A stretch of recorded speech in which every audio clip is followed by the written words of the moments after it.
Assalamualaikum warahmatullahi wabarakatuh. Salam dan bahagia Bapak Ibu Guru Penggerak. Saya Muhammad Safiul Umam, calon guru penggerak Angkatan 11 dari Kota Semarang. Pada kesempatan kali ini, saya akan mempresentasikan tugas koneksi antar materi, kesimpulan dan refleksi modul 1.1. Selamat menyaksikan. Filosofi pemikiran Ki Hajar Dewantara. Filosofi pemikiran Ki Hajar Dewantara dapat dirangkum dalam beberapa poin utama. Yang pertama, pendidikan yang menuntun. Ki Hajar Dewantara percaya bahwa pendidikan harus mengarahkan setiap anak untuk mencapai keselamatan dan kebahagiaan yang tinggi, baik sebagai individu maupun sebagai anggota masyarakat. Ini mencakup pengembangan seluruh potensi yang dimiliki oleh anak-anak. Yang kedua, pendidikan sesuai dengan kodrat keadaan. Pendidikan ini mempertimbangkan dua aspek utama, yaitu kodrat alam atau fitrah dan kodrat zaman atau keadaan zaman atau konteks sosial historis. Artinya, pendidikan harus sesuai dengan karakteristik dasar manusia yang universal, serta menyesuaikan diri dengan tuntutan zaman yang berubah. 3. Pendidikan budi pekerti.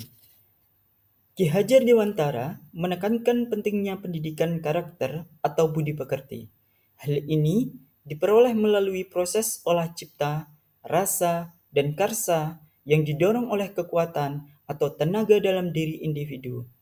Tujuannya adalah membentuk murid yang memiliki karakter baik dan berkepribadian utuh. 4 relevansi filosofi Ki Hajar Dewantara.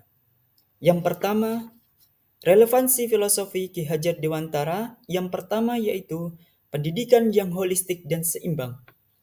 Ki Hajar Dewantara mengusulkan pendidikan yang menuntun untuk mencapai keselamatan dan kebahagiaan yang setinggi-tingginya. Konsep ini menekankan pentingnya pendekatan holistik yang meliputi pengembangan seluruh potensi individu secara seimbang, baik fisik, intelektual, emosional, maupun spiritual.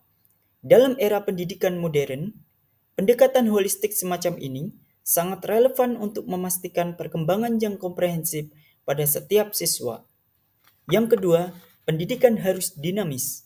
Filosofi Ki Hajar Dewantara menekankan bahwa pendidikan harus sesuai dengan kodrat keadaan, baik kodrat alam maupun kodrat zaman. Ini berarti pendidikan harus dinamis dan responsif terhadap perubahan zaman, teknologi, dan kebutuhan masyarakat. Relevansi konsep ini terletak pada pentingnya pendidikan yang selalu berkembang dan mengikuti perkembangan zaman agar tetap relevan dan efektif. 3.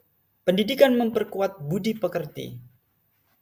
Salah satu poin utama dalam filosofi Ki Hajar Dewantara adalah pentingnya pendidikan budi pekerti atau karakter. Dalam konteks modern, pendidikan karakter menjadi semakin penting sebagai respon terhadap tantangan moral dan sosial yang kompleks. Memperkuat budi pekerti siswa tidak hanya membentuk individu yang berintegritas, tetapi juga kontribusi positif terhadap masyarakat secara keseluruhan. Yang keempat, memandang anak dengan hormat atau menghamba kepada murid. Konsep ini menekankan perlunya penghormatan terhadap individu siswa, serta hubungan guru-murid yang didasarkan pada kesetaraan, rasa hormat, dan pelayanan yang penuh dedikasi. Dalam konteks pendidikan modern yang semakin menghargai dan mengakui keunikan serta potensi setiap individu. Pandangan ini mempromosikan lingkungan belajar yang inklusif dan mendukung. Hal ini membuat perubahan pemahaman terhadap diri saya. Saya sebagai guru berarti saya harus menuntun murid. Pembelajaran saya tentu harus berpihak pada murid dan saya harus memahami kekuatan sosial kultur yang merupakan kodrat alam dari murid. Dan tak kalah penting, pembelajaran saya harus menyenangkan. Sebelum mempelajari modul 1.1, refleksi filosofis pendidikan nasional, yang intinya menjabarkan tentang pemikiran Ki Hajar Dewantara, pembelajaran yang saya lakukan masih berpusat pada guru, di mana murid hanya sebagai objek pembelajaran saja. Saya hanya sebatas mentransfer materi pelajaran saja dengan menganggap ketuntasan dalam penyampaian materi lebih penting daripada memahami karakteristik murid. Di sini, biasanya saya hanya melihat nilai murid dari aspek kognitif saja. Misalnya, saat mereka mengerjakan soal berupa tugas atau penilaian harian, jika nilai murid sudah mencapai KKM, dinyatakan bahwa pembelajaran sudah berhasil. Begitupun sebaliknya. Sebelumnya pun, saya tidak memperdulikan apakah murid sudah benar-benar paham dari apa yang saya ajarkan atau tidak. Karena saya fokus utama lebih pada ketercapaian materi, mengingat materi yang saya ajarkan sangat padat.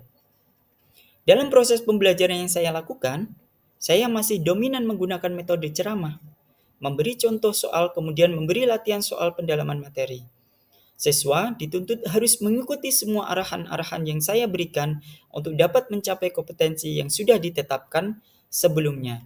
Jika murid tidak mengikuti arahan saya, biasanya saya akan marah dan memberi ancaman dan hukuman.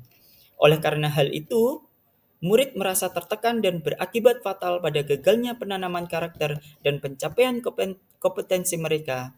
Sehingga saya pun sering merasa gagal dan mengeluh jika banyak murid yang tidak tuntas setelah melakukan evaluasi.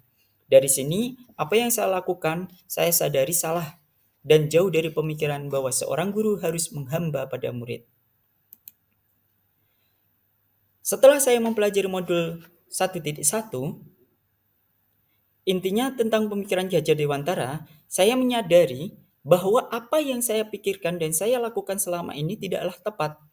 Seharusnya saya melakukan proses pembelajaran secara menyeluruh, bukan hanya aspek kognitif saja, namun juga afektif, psikomotor, spiritual, sosial, dan budaya. Murid harusnya saya dudukkan pada porsinya, yaitu bukan sebagai objek pembelajaran, melainkan subjek pembelajaran yang artinya murid memiliki kebebasan berekspresi, mengemukakan pendapat, dan berkreasi sesuai dengan metode atau model pembelajaran dan media yang tepat. Saya, sebagai guru harus menjadi pamong dan fasilitator dalam proses pembelajaran. Harus penuh kesabaran dengan segala keikhlasan dan ketulusan hati. Mewujudkan pembelajaran yang menyenangkan dan berpusat pada murid. Selain itu, saya sebagai guru harus mempelajari karakteristik murid karena setiap anak dilahirkan unik dengan kelebihan dan kekurangannya masing-masing. Saya harus menghargai setiap karakter murid dengan memberikan kesempatan untuk mereka tumbuh sesuai dengan kodratnya.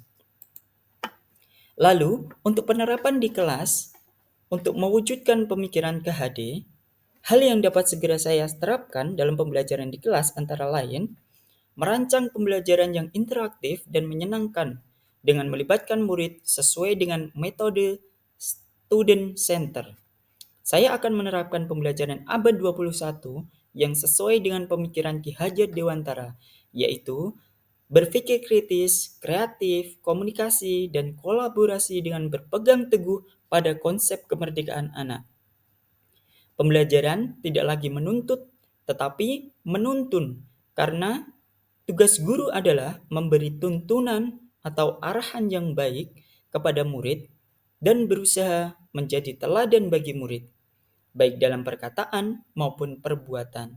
Selanjutnya, saya harus mengenali karakter dan latar belakang murid dengan menjalin komunikasi yang baik. Dan yang tidak kalah pentingnya, yaitu kita sebagai seorang guru harus terbiasa melakukan refleksi supaya bisa mengevaluasi diri dalam proses mendidik, sehingga benar-benar menjadi pendidik yang kehadirannya selalu didambakan dan dirindukan oleh murid. Demikian presentasi dari saya.